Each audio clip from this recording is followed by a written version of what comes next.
Alright, well, we dealt with the Geth ship, but now we've had a small-scale zombie apocalypse. By small scale, I mean the population of, um, not even a Two. small village, really. It's 15 people. The And a few corporate security branch, guards. It's manageable. I don't think it's that big of a deal. Anyway, the zombie apocalypse is going to present us with a fairly interesting moral conundrum in the sense that you have the option to gun down all of the zombies that are attacking you. And if you are of the mentality that your job here is more important than any one life, or any 15 lives for that matter, you can just go in guns blazing and gun them down. But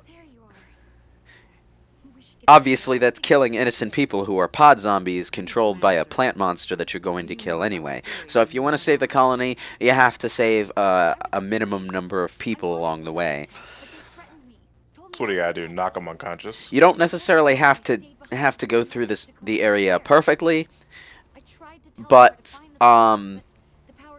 but if you kill too many people, the colony will be fucked afterward. So basically, you have to use these special gas grenades to knock them out without killing them.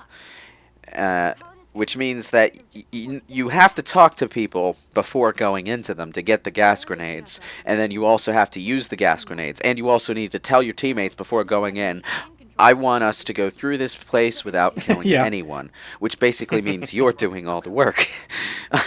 So what you're saying is we need Batman. Now, Batman would break all of their legs and make them unable to walk again, which is just as bad. They're still living. Now, here's the story-related moral question, though. It doesn't really factor into the gameplay, because gameplay-wise, you know that the anti-Thorian gas grenades will work.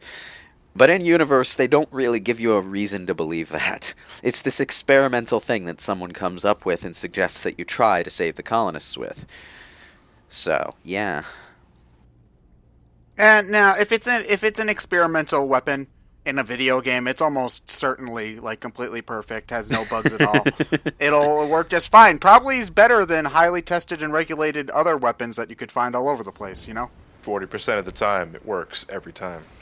It's prototype stage in the future, but works perfectly in the past. The anti-Thorian gas grenade has another advantage, though, and it's actually a pretty cool one. If you use it on Thorian creepers, the non-human zombies, they'll just disintegrate. And that's helpful because Thorian creepers actually do appear in several side quests involving Cerberus, who apparently thought it was a good idea to try taking these zombies away from their plant-based mastermind and using them as shock troops. It didn't work. We need bow data. Using zombies as a military force almost seems like is a much worse idea than Vincent D'Onofrio's plan in Jurassic World of using dinosaurs as a military force. Well, yeah, at least the dinosaurs could be somewhat trained, like warhounds. Yeah. But Sir, do we keep firing? I don't know. Can let's just try to parallel park. I mean, the zombies that the Reapers employ, the husks, those can be remote controlled by the Reapers themselves. They're mechanical. Those make sense. Thorian creepers without their Thorian to control them, no, that makes no sense. I have no idea what Cerberus was smoking there. I have no idea what Cerberus was smoking when they did half the shit they did. Because, as you go through the games and the books and everything, you start to realize that basically the only thing Cerberus is good for is making life harder for everyone else and fucking up at everything they do. They are the most incompetent extremist group I have ever seen in fiction or in reality. Then how are they still around? More or less than Avalanche, because those guys were pretty big fuck-ups, let's be real here. Well, Avalanche had somewhat competent leadership before Final Fantasy VII began, but that has to do with the mobile game. Yeah, but you also have Biggs and Wedge on your elite team. But they were also back then ruthless eco-terrorists too. Yeah, they were. They really were. Oh, man. Barrett just sort of picked up the dregs of what they were, turned it into a blunt force hero group, and So let's try that again. I mean, I still hate Shinra. Yeah. You can't do this, Jeong. Everyone shut up. Let me think. Oh. I'm just waiting for Gordon Ramsay to walk in here and for one of those melodramatic music cues from Future Nightmares to play. This guy looks like he's running a really bad restaurant and just, buckling under the pressure. You donkey! This chicken's so raw, not even Phi Dan can help. Shut it down. I know what you're doing to Blitz, but your relics aren't needed here. Not this time, Jeong. You need to Okay, you know what? I am so totally done with your bullshit, dude. Don't understand, it's not that easy. I understand. It's plenty easy. I don't care about your company. It's a human colony, Jeong. You can't Yeah. Oh man, but what would happen to my reputation if everybody heard that I shut down the company? Like, man, being responsible for a zombie outbreak way better in the eyes of the public. Now, than- you can get through this without killing Jeong if you pass an intimidation or charm check. I think only the charm check actually benefits the colony in the end. I'm not sure. But I don't have enough points in either. So, You've gone Oh, so that's why it's grayed out down fuck there. you, Jeong. Yeah. I like how this guy just says, If that's the way it has to be, come on, yeah, I've got your number. Bam. So looking up at his background, it seems his ancestors is related to a guy named Spencer. We don't have that. Now we're shooting each other in the back. It's my fault.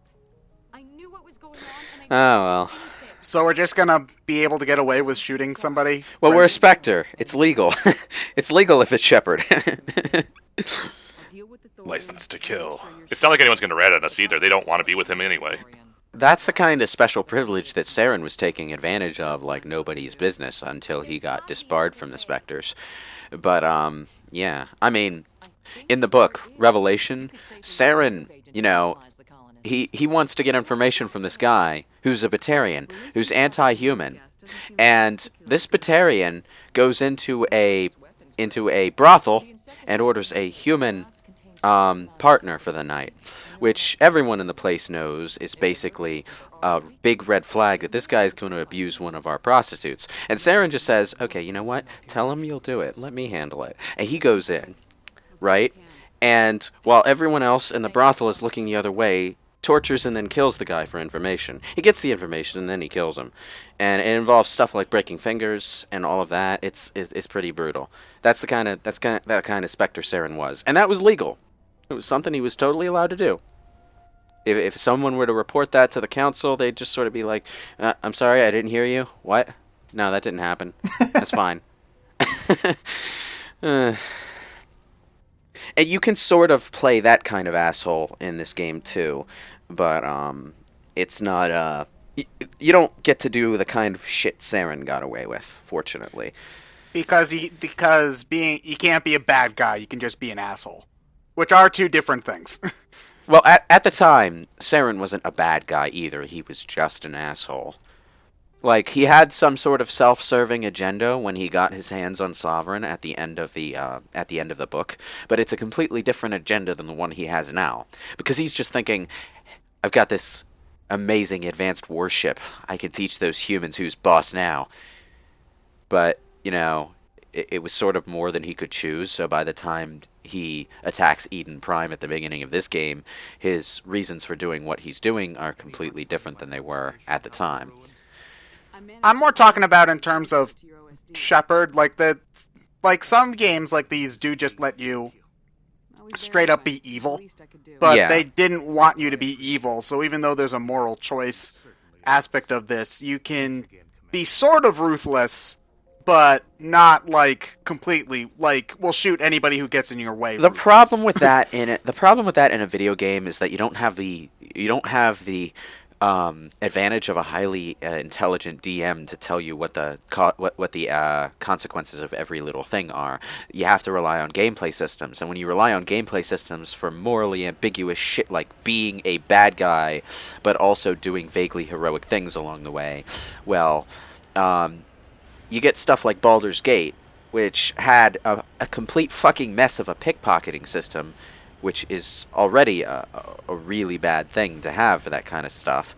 But it also results in things like you want to have an evil character on your party, but you want to do good things. Well, they disapprove of you if your reputation is too heroic. And so do the good guys. So you can't be... No, you're too good. You can't be neutral without the good guys constantly complaining at you. You can't be full-on good without your fucking true neutral druid constantly bitching and whining about it, even though there is statistically no way she will ever leave your party over that shit. She'll just whine every 5 minutes about how Neutral characters aren't unbalanced even supposed to dislike good people. They're just supposed to care more about what happens to them and their friends than like any sort of fun or good. I know, but here's the thing. Yeah, airtime! Woo!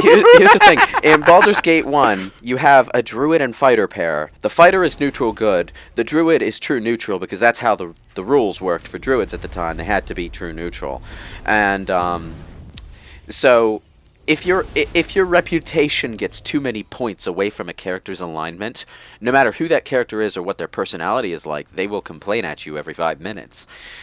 So, you'll get Jaheira constantly whining about how unbalanced you are, and you'll get her husband Khalid, who I will remind you at this point cannot join your party without Jaheira, and Jaheira cannot join your party without Khalid. Khalid will constantly compliment you.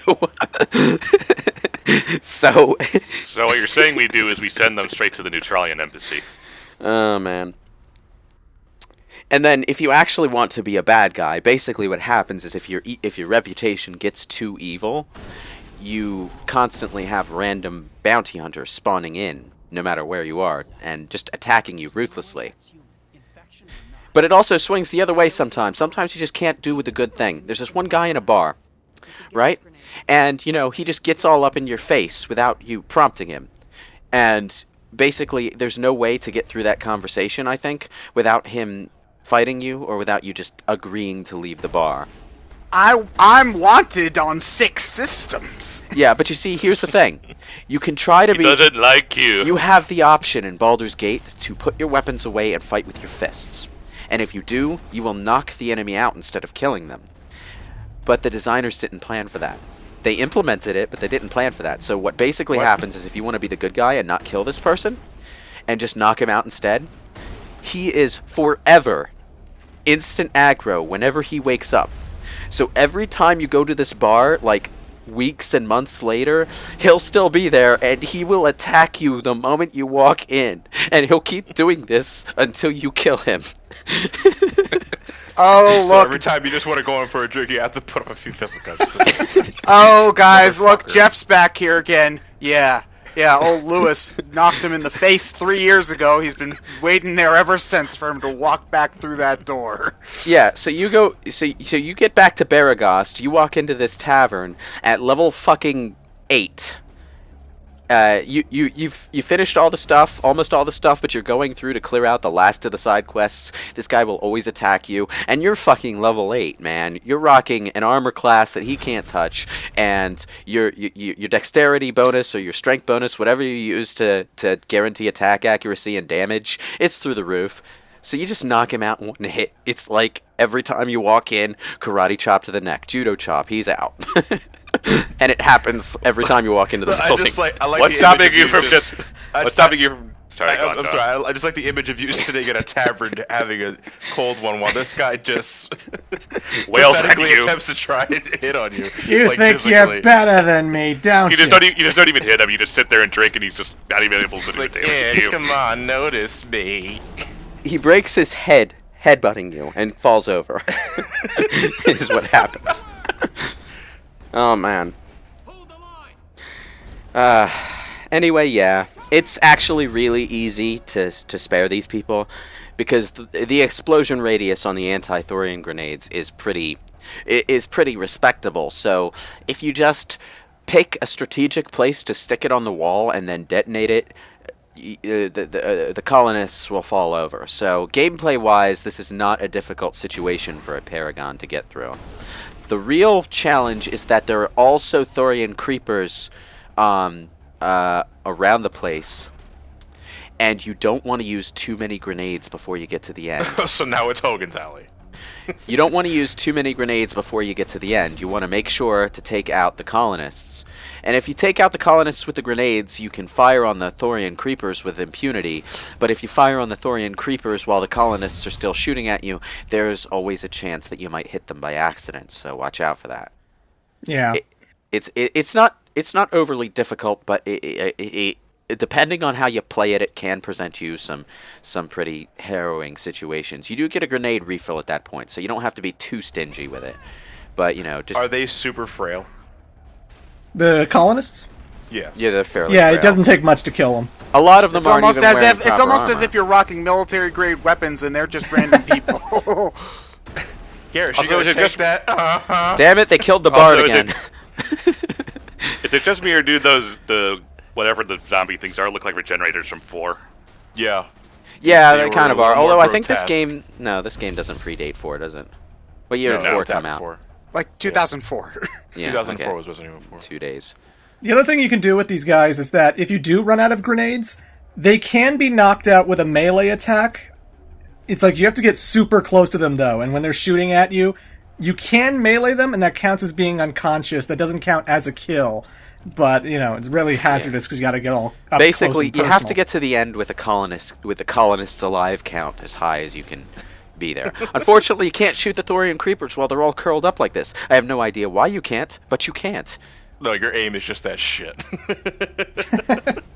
That pose also reminds me of Redeads in Ocarina of Time. Well, how you technically can't do anything to them until they're standing up. Yeah. There's a guy just hiding behind the crate. Oh man, my grenade just barely didn't hit him either. Oh boy. Mass Effect brought to you by PowerPoint. Yeah, this is a bit.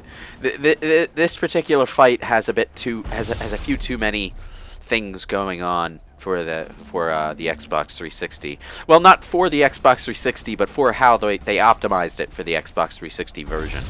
Like, I'm sure the system could handle it. Like, developers in 2006, 2007.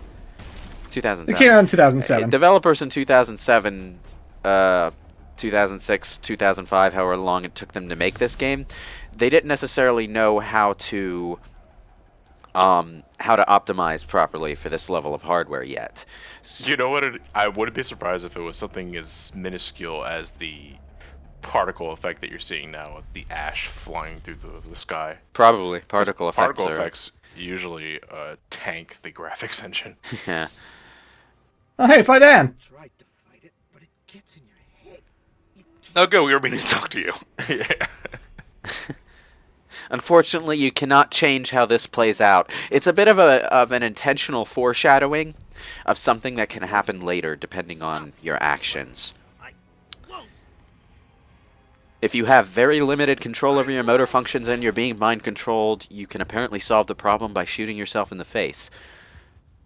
No, Fi Dan. He had the answers to all of life's problems. No one's Oh, going they to be don't show. telling you to Wait, talk so to they Fighting bother to anymore. put the pool of blood by his head, but they don't show him shooting himself? Well, yeah, because that would involve actually animating the gore.